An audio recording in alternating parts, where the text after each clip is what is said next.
Here we go. Here's another Sicilian defense that I just found out on a book, which is actually a good game that I watched. Some strategies that you can apply while playing chess. Let's go ahead and start the game. E2, E4, the normal opening, C5.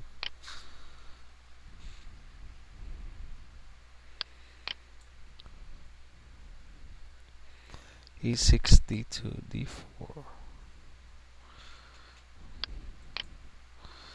Knight F6.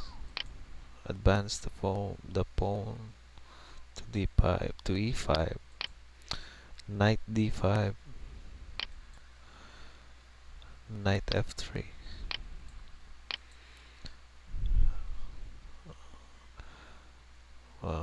F5.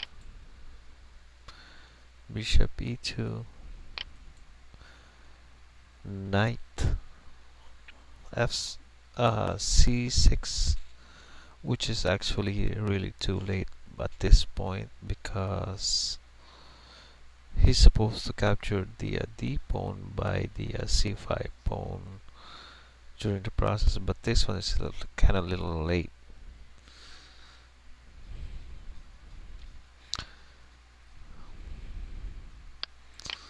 So advancing is C pawn to C4, so there's only one spot for the knight to go.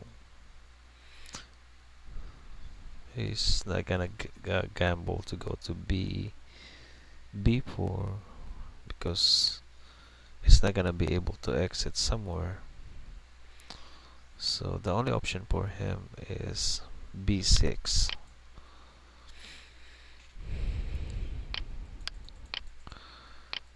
And D pawn advance again for one square, which is D5, threatening to eat or capture the knight on the white square, which is actually bad for black.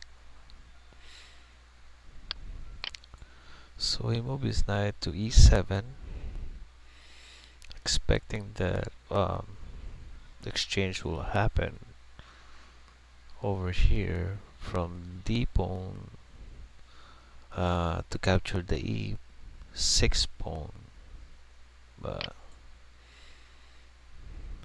I think the worst is just coming, threatening the knight again. Knight move back to C6, which is actually the only option for it, or instead of going back to the starting point or the starting square. So the worst is just come, and the white move is bishop to G5, which is actually the worst possible scenario for black, because if blacks try to block the check by his bishop, this bishop is gonna be recaptured by pawn to E7, and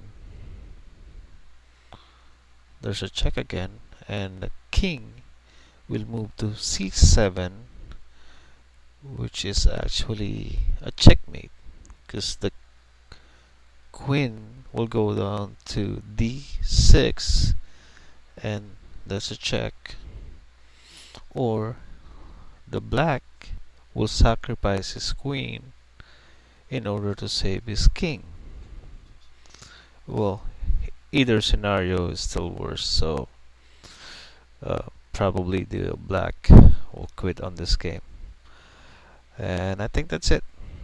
Thank you, and please subscribe to my site, and I will post more games for you guys. Thank you.